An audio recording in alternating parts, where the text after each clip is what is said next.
Mateus capítulo 7, versículo de número 12. Quem encontrou, dá glória a Deus.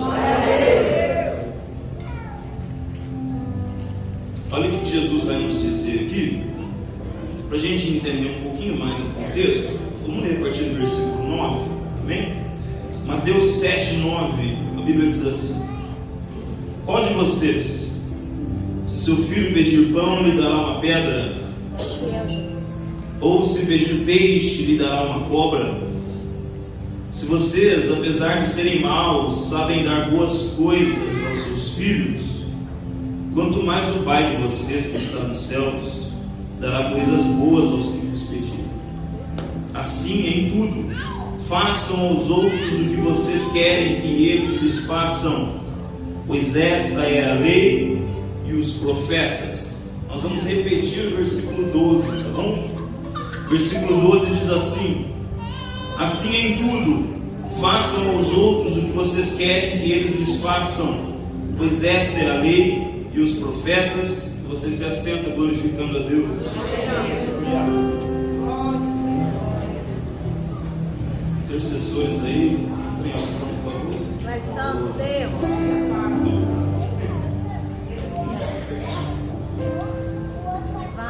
Mateus capítulo 7. Na verdade, esse verso aqui ele vai só me embasar diante daquilo tudo que eu vou falar, porque a gente vai falar da Bíblia toda hoje. Culto de primícias, ou como sempre peço, tenha paciência um pouquinho, porque essa mensagem vai ser mais didática, tá bom? Mais uma aula do que uma pregação. Culto de primícias, e o nosso pastor me ligou falando a respeito dessa oportunidade de servir a igreja com esse tema. Então eu pesquisei um pouco sobre, e eu achei maravilhoso aquilo que vi. O que a Bíblia nos ensina a respeito de primícias é algo interessante que não é muito falado hoje em dia. Primeiramente, muito claro, o que é a primícia? Primícia, trazendo aqui o contexto bíblico, não do dicionário Aurélio, mas o contexto bíblico. Primeiros frutos, o resultado da sua primeira colheita. Tudo aquilo que você colhe, o primeiro que você tira, o primeiro fruto que você tira da árvore, o primeiro bezerro, o primeiro animal que sai ali do ventre do animal, a primeira, o nosso Deus ensinou a Israel a entregar a Ele mesmo. Então Israel, faça o seguinte: tudo que for primícia na sua vida, você entrega a mim. E quando você coloca ali na Bíblia, você coloca ali na lupinha, você escreve primícia e vê todos os versículos que se tem a respeito. Você vê muita coisa ali, a Bíblia dizendo: Israel, me dê primícia. Israel, me dê primícia. Você vai no versículo de baixo: Israel, me dê primícia. Então a gente vê uma ênfase muito grande da parte de Deus para que o povo de Deus entregue a Ele a primícia. Ok? Maravilhoso. Posso confessar algo aqui para vocês? Quando vi isso hoje, eu fiquei olhando e falei: aparenta, uma aspas bem grande aqui, aparenta ter um egoísmo de Deus, porque tem muito versículo nos incentivando a dar as primícias a Ele. Então você olha o tanto de vezes que Deus incentiva o povo de Israel a entregar a primícia, você até observa algo estranho, não é tão normal assim. Enfim, o que é então a primícia? Já disse, primeiros frutos, resultado das primeiras colheitas, ok? Então nós vemos essa ênfase de Deus para que Israel entregue. E sempre quando Israel estava bem financeiramente falando, isso acontecia. Eles entregavam as primícias, eles adoravam com o que há de melhor. Diante disso, nós vamos discorrer um pouquinho a palavra de Deus então. Gênesis capítulo de número 1. Nós vemos Deus dizendo: haja luz, e houve luz. Nós vemos Deus criando tudo das trevas e fazendo tudo perfeito, trazendo ali um jardim, e nesse jardim trazendo o Éden naquele jardim. Porque o Éden na verdade é uma atmosfera, não é o jardim em si. Essa essa atmosfera onde Deus se relaciona com o homem de uma forma muito clara, muito face a face. Por isso que quando perguntam onde está o Éden subiu de volta. Essa atmosfera, entre aspas, novamente, não está mais aqui, onde Deus desce e fala com o homem face a face. Então o Éden, o jardim, melhor dizendo, foi embora com o dilúvio, mas o Éden voltou para Deus. Quando Deus cria tudo isso, Ele coloca o homem dentro desse jardim, nessa atmosfera do Éden, e deixa ele ali, cria com as próprias mãos, faz tudo perfeito, e coloca ele ali e deixa uma regra: agora não coma da árvore do conhecimento do bem e do mal, porque isso vai trazer morte para a sua vida.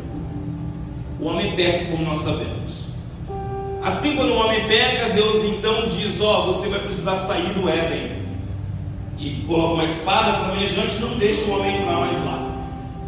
Quando Deus tira o homem dessa atmosfera, é porque se o homem fica ali, Deus teria que matá-lo, porque Deus é justo, e Deus não vai habitar em meio ao pecado. Ele tem que sair da presença de Deus. Então esse homem sai do Éden, e agora Deus está ali e vai fazer algo para que esse relacionamento retorne. Enfim, este homem então sai, e vem Caim e Abel. Primeiro relato de primícias que nós temos aqui na palavra de Deus. Vem Caim, primogênito, mais velho, e entrega ofertas a Deus em adoração. Porém vem Abel, e a Bíblia ressalta, entrega a sua adoração, mas entrega das primícias da sua adoração. Quando Abel faz isso, a Bíblia diz: Deus se agradou de Abel e de sua oferta, mas não se agradou de Caim e de sua oferta. Deus relata que não é que ele não gostou da oferta em si, ele não gostou da posição do ofertante, como o ofertante entregou a oferta. Ok? Quando Deus relata tudo isso, Ele solta para Caim: você tem a possibilidade. Se você não fizesse bem, não viria perdão para a sua vida, mas porque fizeste mal, então você vai ter que pagar por isso. Aqui nós já vemos que há a possibilidade do homem entregar coisas boas a Deus. Tenha paciência comigo, por favor. Você já vai dar glória a Deus. Há a possibilidade do homem entregar coisas boas a Deus. Deus nos capacitou a tal. Sendo assim, nós já vemos aqui uma boa resposta a calvinistas e tudo mais no texto próprio. Enfim, vem se passando o tempo, e os homens então vão entregando ofertas. Com Enos, a adoração a Deus volta. Nós sabemos já do assassinato de Caim e Abel e tudo mais. A adoração volta com Enos. Passa-se o tempo e vemos Enoque. Enoque andava tão bem com Deus que Deus o tirou da terra. Depois que Enoque vai embora, a degeneração da própria humanidade começa a subir. O homem começa a pecar demais. O homem peca muito. E por esse fato Deus olha e diz: eu me arrependo de ter feito o homem. Mas Deus, olhando para a terra, Deus diz assim que encontrou um homem que ele achou graça aos seus olhos. Esse único homem que Deus achou, chamado Noé, ele chega diante de Noé e diz: Noé, faça uma arca, porque eu vou destruir a terra, eu vou inundar a terra. Então Noé obedece, ouvindo Deus uma vez. Repita comigo: uma vez. Repita mais uma vez: Deus só falou uma vez. E Noé trabalhou por 120 anos. Noé trabalha 1 século e 2 décadas na arca, ouvindo Deus falar uma vez. E Hebreus vem dizer que Noé condenou o mundo da sua época, como martelando. Hebreus vem dizer que ele era pregoeiro de justiça, como martelando. Cada madeira que ele colocava, ele condenava o mundo da época. Por quê? Porque quando eu creio no que Deus diz,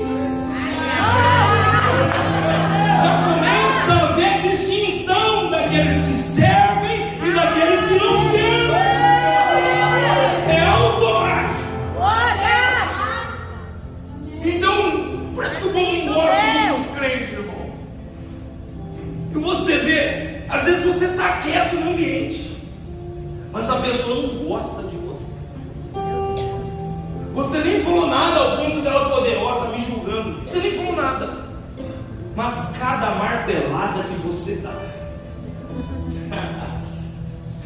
cada vez que você não compactua com as mentiras e as fofocas do trabalho, cada vez que você não tem a mente moldada pelo presente século, isso incomoda. E não é vem condenando o mundo da época. Deixa eu acelerar um pouquinho. Quando Noé entra dentro da arca com todos os animais, ele fica ali 8 meses. Então Deus se lembra de Noé e diz: vamos baixar a água. A água baixa, Noé desce. Quando Noé desce, a primeira coisa que Noé vai fazer, um altar ao Senhor. Aleluia. Eu estou ressaltando as primeiras coisas que os homens estão fazendo. Eu estou ressaltando as primícias das ações dos homens. E a primeira coisa que Noé faz é um altar ao Senhor. Aleluia. Noé faz esse altar e Deus diz: ok, confio em você agora. Te dou um mandamento. Multiplica aí. Povoa a terra e se espalha por ela. Não é assim o faz. Faz a sua parte. Porém, triste dizer, mas o povo volta a pecar. Quando o povo volta a pecar, peca demais. Chegamos no capítulo 11 do Gênesis, onde entre o 10 e o 11, onde vemos a Torre de Babel. Os homens então começam a construir uma torre enorme, e Deus tem que descer lá e intervir. Quando Deus desce, intervém, separa eles através das línguas. E agora, todas essas línguas que nós temos no mundo, infelizmente, é resultado da Torre de Babel. Então Deus os espalha no mundo. Quando eles se espalham, chegamos no capítulo 12, na Mesopotâmia, onde Deus olha para um e diz: eu vou escolher esse cara aí, porque eu preciso de uma nação para ser exemplo para todas as outras. Eu preciso criar uma nação onde eu vou colocar a minha lei, eu vou colocar a minha constituição, eu vou colocar a minha forma de fazer as coisas, e eles vão ser bem-sucedidos. Então Deus chama um cara já idoso, vira e fala para ele: Abrão, sai da tua terra, da tua parentela, vai para a terra que eu te mostrarei, e assim eu vou fazer de você uma grande nação, e você será uma bênção. Abrão recebe o convite e vai. Quando Abrão começa a caminhar, chegamos no capítulo 15, 16, 15, ele faz uma aliança com Deus. 16, um capítulo depois da aliança, ele toma Agar e comete o pecado. Capítulo 22, já para acelerar, Deus diz assim: Abrão, pega teu filho, teu único filho, e oferece para mim em adoração. Abrão pega ele e vai para o Monte Moriá. Por incrível que pareça, Moriá é uma terra onde se tem 4 montes. Um desses montes é o Calvário, onde nosso Senhor Jesus se entregou por nós. E não sabemos ao certo se é o mesmo monte onde Abraão sacrificou, iria sacrificar Isaac ou não. Abraão chega nesse monte e ele já está com a lenha, ele já está com fogo, ele já está com o cutelo, e eles estão subindo. Quando está no meio do caminho, Isaac diz: eu estou vendo aqui a lenha, eu estou vendo o cutelo, eu estou vendo fogo, mas assim, eu já estou acostumado a adorar com o Senhor, eu não estou vendo o cordeiro. Ou o Senhor está com idade avançada, está esquecendo das coisas, ou o Senhor esqueceu realmente do cordeiro. Então Abraão diz aquilo que nós bem conhecemos: o Senhor proverá para si o cordeiro. Ele chega lá em cima, Abraão faz todo o ritual correto, e quando ele vai fazer o ato, o anjo brada e diz: Abraão, não faça tal, não precisa fazer isso. Ele olha para trás e tem um carneiro amarrado pelos chifres. Deus proveu para si o do sacrifício. Calma, você está vendo a glória, calma aí. Glória. Ele provê. Abraão iria entregar a primícia. Abraão iria entregar a primícia. Só não entregou porque Deus não deixou. E por esse ato, todos os descendentes, porque Isaac estava representando o povo de Israel, todo Israel seria abençoado por Isaac, que seria entregue a Deus. Quando Abraão pega o povo de Israel e entrega a Deus, Deus fala: tá bom, agora esse filho não é mais seu, esse filho é meu. E diante disso, Deus vem com uma paternidade sobre o povo de Israel. Agora o tempo passa. Abraão, Isaac, Jacó, José. José vai para o Egito.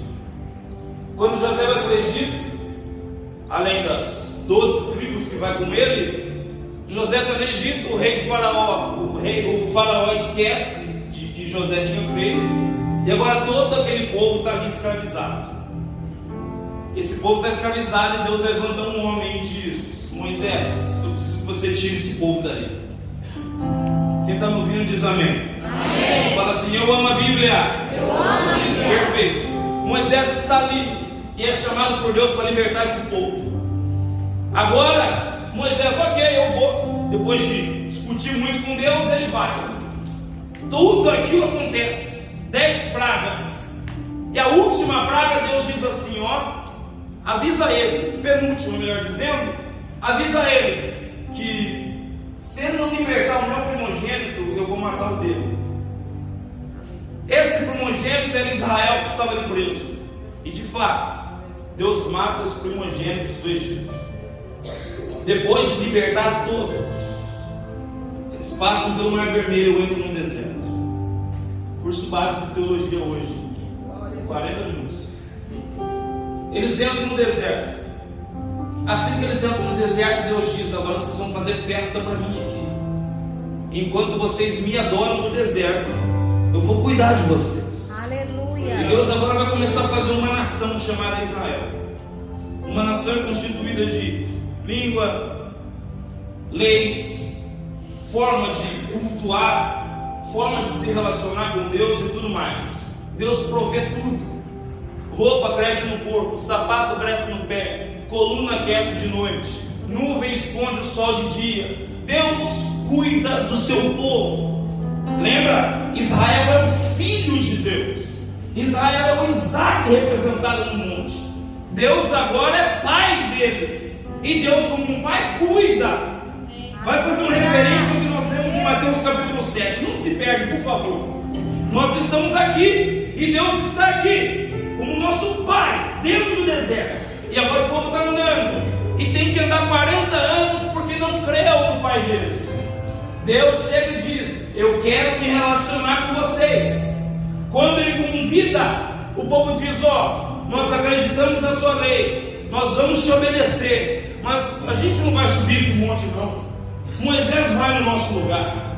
O povo quer obedecer as leis, o povo quer o cumprimento da bênção e da maldição de Êxodo 20, mas o povo não quer relacionamento. E Deus aqui olhando e dizendo: Moisés, sobe você para cá. Moisés fica 40 dias e 40 noites lá. É o suficiente para o povo pecar. O povo volta a pecar. Então quando Moisés desce, Moisés quebra as tábuas da lei. Porque se Moisés não quebra e lê a lei para eles, Deus era obrigado a matar todo mundo. Então Moisés quebra as tábuas da lei. E o povo continua por uma intervenção de Moisés ali. Continuando.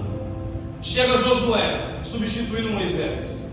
Josué está caminhando, cumpre tudo aquilo que Deus pede. E no final ele diz: ó, posso falar uma coisa? A gente já conquistou toda a Canaã aqui, já dividimos todas as terras praticamente, mas eu não sei quanto a vocês, mas eu e minha casa vamos servir ao Senhor. Aleluia! Josué passa a ser um exemplo para eles. Chegando nos tempos dos juízes, um caos total no povo de Israel, uma inconstância muito grande.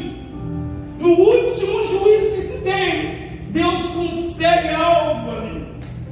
Ana, ela entrega a sua primícia a Deus. Aleluia, Jesus. Quando ela entrega a sua primícia a Deus, Deus diz: tá bom, vou fazer desse cara diferente. Esse cara vai ser juiz, esse cara vai ser sacerdote, e ele também vai ser profeta. Pelo fato de ela entregar a sua primícia, Deus honrou. E o povo continua. Começamos o período monárquico. Saul, Davi, Salomão, Roboão. Quando chegamos em Roboão, nós infelizmente temos a divisão das tribos: reino do norte e reino do sul, 10 para o norte e 2 para o sul. Tudo isso acontecendo, aquelas guerras, entra rei, sai rei. Deus agora é obrigado a levantar profetas e mandar no meio deles, para eles não se esquecerem de onde eles vieram. Quem está me ouvindo diz amém. Amém. Os profetas se levantam. Reino do norte, quem são eles? Elias, Eliseu, Isaías, Amós, Oséias, Miqueias, todos do reino do norte. Esses homens vêm para dizer a Israel: não se esqueçam, vocês têm pai. Aleluia. Israel, não se esqueçam, vocês têm identidade. Israel, não se esqueçam, lembram-se de onde vocês vieram. Todos esses profetas vêm para lembrar o povo de quem eles são. E esse povo continua. Diante do momento está de pé, diante do momento cai, e sobe e cai, e sobe e cai. Reino do sul, mesma coisa, não muda nada. Apenas 2 reis que são um pouquinho melhores ali. Reino do norte, 722 a.C. Infelizmente, o cativeiro da Síria acontece. A Síria vem e arrebenta com tudo. Levam eles embora e traz os assírios para dentro da terra deles, de Samaria. Eu vou chegar num lugar. Quando esse cativeiro está acontecendo, tudo isso aqui, o reino do norte já se dissipou. Porque quando eles levam esse povo embora, esse povo vai para outro país. Consequentemente, os seus filhos já vão falar outra língua. Os seus filhos vão se casar com mulheres que não são do povo de Israel. E o povo de Israel vai disseminando e vai perdendo a sua identidade. O cativeiro da Síria acabou com eles. Quando olhamos para o reino do sul, ainda temos alguns resquícios ali de profeta. Vem Abacuque e começa a mostrar: o povo está pecando demais aqui, Deus, você não vai fazer nada. Vem Sofonias e diz: vamos lá, povo, o dia do Senhor está chegando. É o primeiro versículo de Sofonias. Vem além dele Jeremias e tenta levantar Josias ainda para fazer alguma coisa. O povo vem. Quando está com Josias, eles estão de pé. Quando está com Ezequias, eles estão de pé. Mas assim que Josias morre, eles voltam a pecar. E o povo de Israel é levado para o cativeiro babilônico. Quando eles vão para o cativeiro babilônico, eles ficam ali 70 anos. Repete comigo: 70 anos. 70 anos. Fala para quem está do seu lado: estou pedindo para você repetir, só para você não dormir. 70 anos dentro do cativeiro babilônico. Eles agora dentro desse cativeiro, e a promessa de que eles vão voltar para a terra deles. Quando eles olham para essa promessa e olham para tudo que está acontecendo, não é possível que isso vai acontecer. Deus está doido, é impossível. Babilônia é o maior exército no momento. E agora eles ali, o povo da Babilônia, Nabucodonosor e os seus servos, estão olhando o tamanho da potência e poder bélico que eles têm. Nada tira o nosso poder aqui. Então o rei Belsazar vai fazer um jantar. E vamos fazer o seguinte: traz aí os vasos que eles tiraram do templo, porque esse povo aí, eu vou agora brincar com a religião deles. Eles então pegam os vasos do templo e estão fazendo festa e orgias com aquilo que era sagrado. Então Deus está olhando. E agora Deus vai ter que fazer alguma coisa. De repente, Deus começa a escrever na parede. A escrita é Mene, Mene, Tekel, Parsim. Pesado fosse na balança e fosse achado em falta.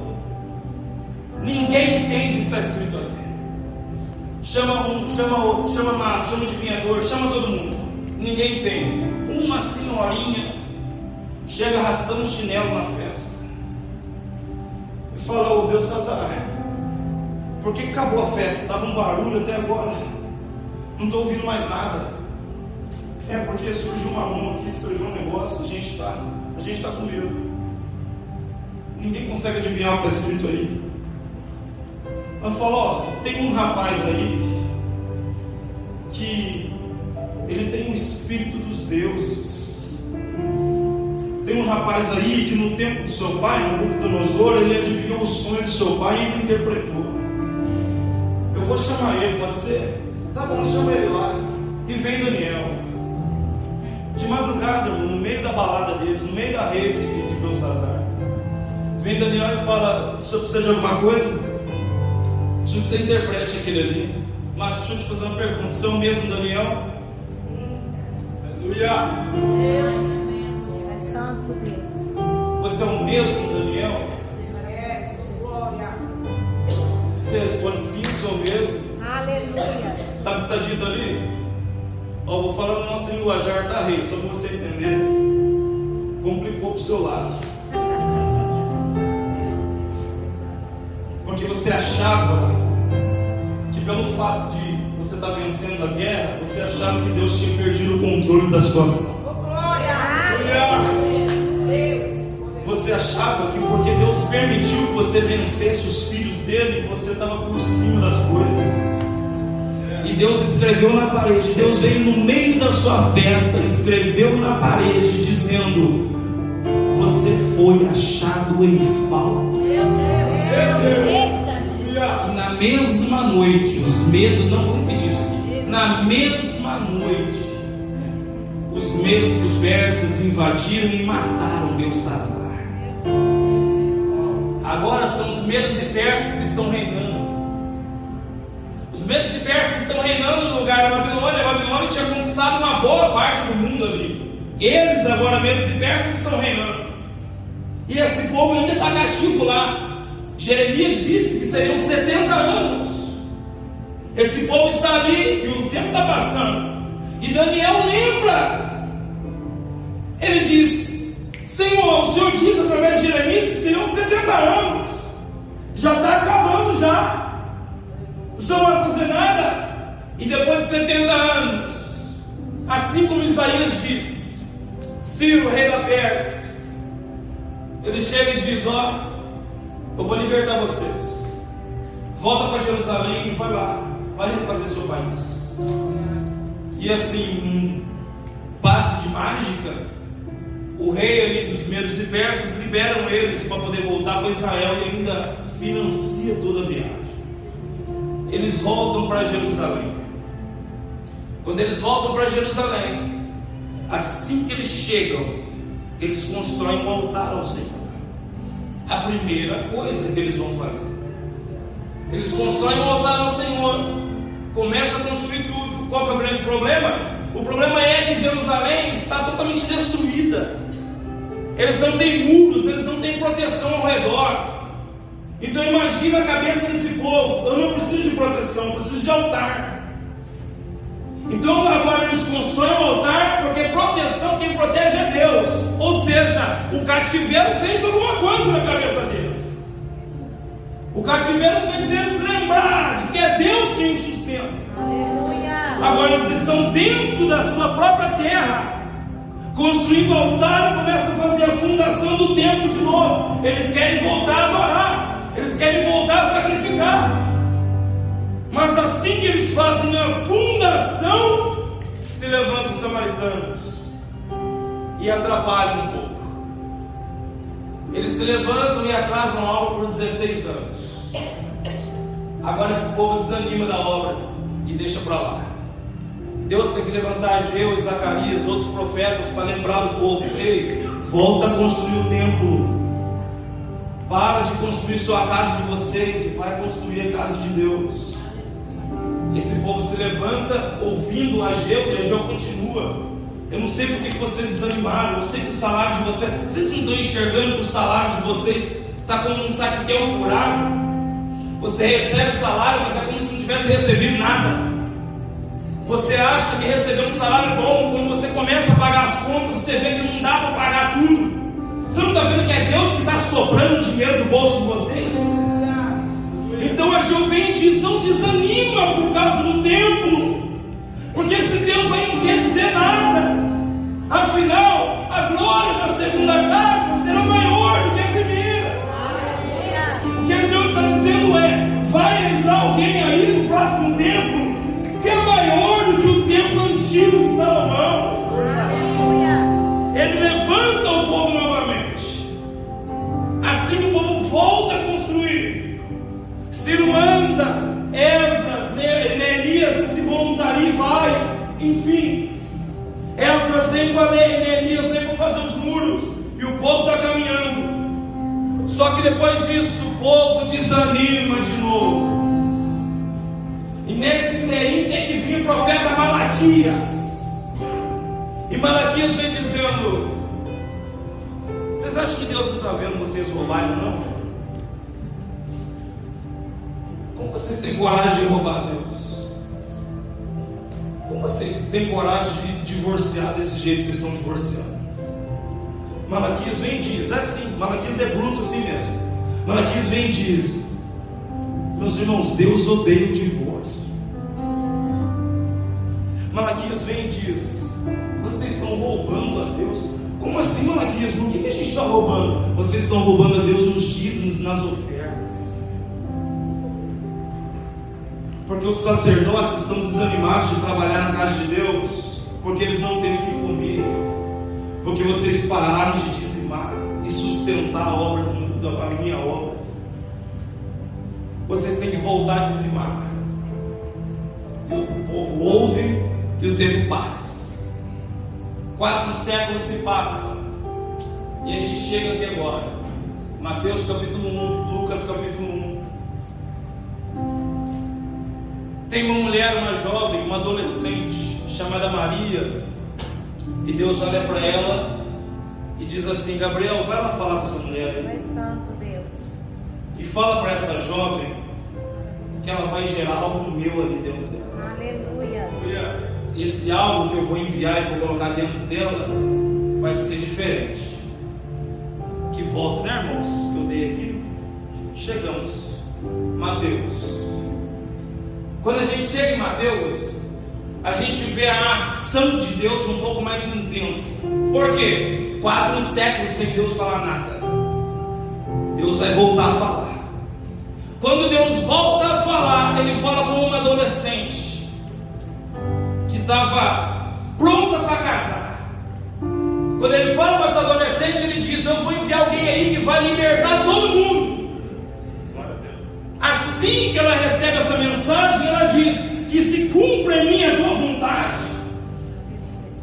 Quando ela diz isso, ela está entregando a sua vida a Deus, porque afinal ela seria mal dita, ela seria mal falada pelas pessoas, porque ela ainda não era casada. Enfim, sabemos o que acontece. Agora nós vemos o próprio Deus colocando algo dentro dessa jovem, e esse alguém vai nascer. Quando esse alguém nasce, uma estrela sai no céu, anjos se apresentam diante dos pastores. Aleluia. Agora vem alguns magos, que a gente diz que é 3, mas a Bíblia não fala que é 3. Vem alguns magos para poder ofertar a vida dele. Tudo aquilo acontece, ela está dentro de uma manjedoura com aquela criança. E assim que aquela criança nasce, todas aquelas ofertas, tudo aquilo que aconteceu com os anjos e com os pastores, é tudo porque aquela criança nasceu. Essa criança chega aos 12 anos, e os pais perdem ela de vista e vai encontrar elas dentro do templo. Vai encontrar ele dentro do templo. E esse alguém está dentro do templo. Quando pergunta para ele: Jesus, onde é que você estava? A gente perdeu você por 3 dias. Eu estou aqui, cuidando das coisas do meu pai. Esse alguém está dentro do templo, com 12 anos, cuidando das coisas do pai. Aleluia. Quando chega aos 30, ele decide: vou batizar e vou começar meu ministério. Ele chega, entra dentro da água, e e batizo. Enquanto Jesus está dentro da água, o Espírito Santo vem em forma de pomba e o próprio Deus brada do céu e diz: esse aí é meu filho amado, em quem eu tenho prazer. A Trindade se apresenta ali. Quando ele se apresenta, assim que ele está entregando a sua vida a Deus, ao ministério que Deus confiou nele, ele agora está entregando a sua primícia. O que eu espero? Eu espero Deus o abençoando poderosamente, mas na verdade o mesmo Espírito que estava ali leva ele para o deserto para ser tentado. Esse alguém é tentado, cumpre o seu ministério, apanha, vai para uma cruz, se entrega lá. Tudo isso para poder cumprir a vontade de Deus. Eu citei a Bíblia toda para você, exceto mais, né, do Novo Testamento. Com qual objetivo? Para nos lembrar que é primícia. Primícia novamente, primeiros frutos. Primícia, o melhor da minha colheita eu entregar a Deus. Por que Deus pede tanta primícia assim, quando você coloca para pesquisar na Bíblia? Porque se eu comparar o tanto que Deus pede a mim e o tanto que Ele me dá, não há comparação. Eu citei a Bíblia toda para você, sem citar a sua vida, sem citar o Novo Testamento, sem citar do ano 1 até o ano 2022, de coisas que Deus já fez por nós, para que agora eu possa te incentivar a oferecer alguma coisa para Ele. Eu citei gente que entregou as primícias a Deus, e Deus entregou coisas grandes para elas. Mas eu também citei gente que não entregou e teve que colher aquilo. Eu estou falando toda a obra de Deus para você, só para mostrar que antes de eu entregar qualquer coisa para Ele, Ele já entregou muita coisa para mim antes. É isso. Glória a Deus. Antes de eu reclamar de dar uma ofertinha a Deus, Ele já entregou tanta coisa para mim que eu perco a conta. Desde o Gênesis 1 Ele está fazendo coisas a nós. Eu vim de Gênesis até Malaquias, e eu posso te dizer mais. Salmo de número 115, a Bíblia diz assim: que os céus são os céus do Senhor, mas a terra Ele deu aos filhos dos homens. Aleluia. Deus entregou a terra como primícia. Deus, Ele desceu e entrou dentro de uma arca e se entregou ali pelo povo. Deus se entregou como primícia. Mateus capítulo 1, Lucas capítulo 1, Ele entra dentro do ventre de Maria, e Jesus se entrega como primícia. Atos capítulo de número 2, no dia do Pentecostes, o Espírito Santo se entrega como primícia.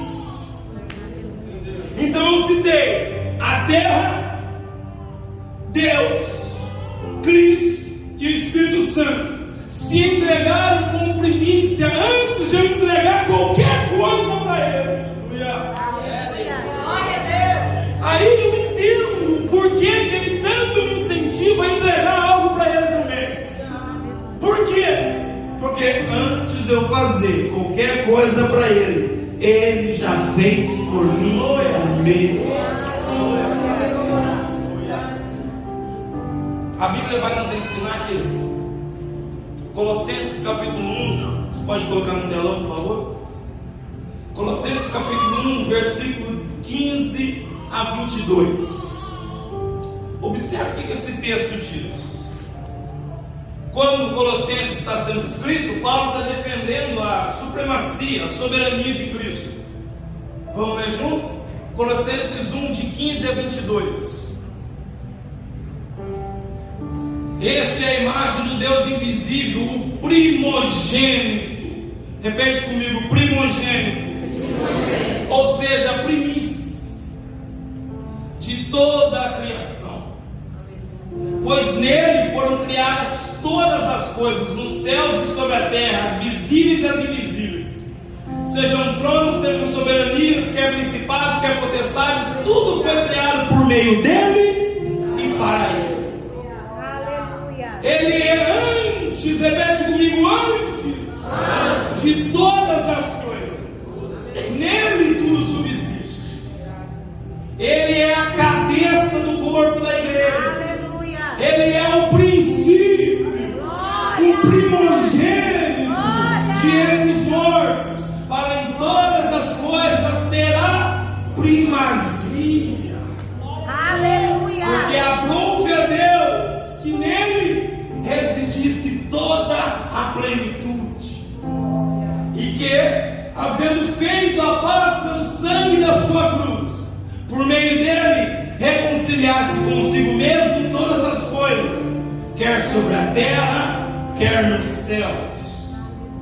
E a vós outros também, que outrora eres estranhos e inimigos do entendimento pelas vossas obras malignas, agora porém vos reconciliou no corpo da sua carne, mediante a sua morte, para apresentar-vos perante ele santos, inculpáveis e irrepreensíveis. O que Paulo está dizendo é: eu só consigo me relacionar com Deus, eu só consigo saber que eu sou um miserável e pecador, eu só consigo saber o quanto que eu sou falho e errante, porque antes de eu entregar qualquer coisa para ele já entregou o Cristo por mim primeiro. Se tem alguém aqui que merece culto por culto de primícia, é o nosso Deus. Se tem algum exemplo de primícia, é Deus. Aleluia. Agora você entende porque que eu li Mateus capítulo 7, versículo 12? Porque se ele pede para mim um culto de primícia, é porque ele diz assim: assim em tudo façam aos outros o que vocês querem que eles lhe façam, pois esta é a lei e os profetas. Se ele me pede primícia, é porque ele já entregou a maior das primícias primeiro. Oh, glória a Deus. É santo Deus. Aleluia. Deus nunca vai pedir nada para você que antes ele já não tenha te dado. Aleluia. Deus nunca vai pedir nada para você É santo Jesus. sem antes ele já ter feito na tua vida. Seja Quando nós entregamos as primícias a Deus, nós estamos dizendo: Deus, o Senhor é o topo, o Senhor é a base, o Senhor é a prioridade da minha vida. Quando Deus pede alguma primícia para mim, Ele está me fazendo um favor. Repete comigo: está me fazendo um favor. Porque quando Ele me pede para colocar Ele como primícia, Ele está dizendo: você não vai ficar refém do seu dinheiro, você não vai ficar refém das suas emoções, você não vai ficar refém das pessoas ao seu redor, você vai ficar do meu lado, porque eu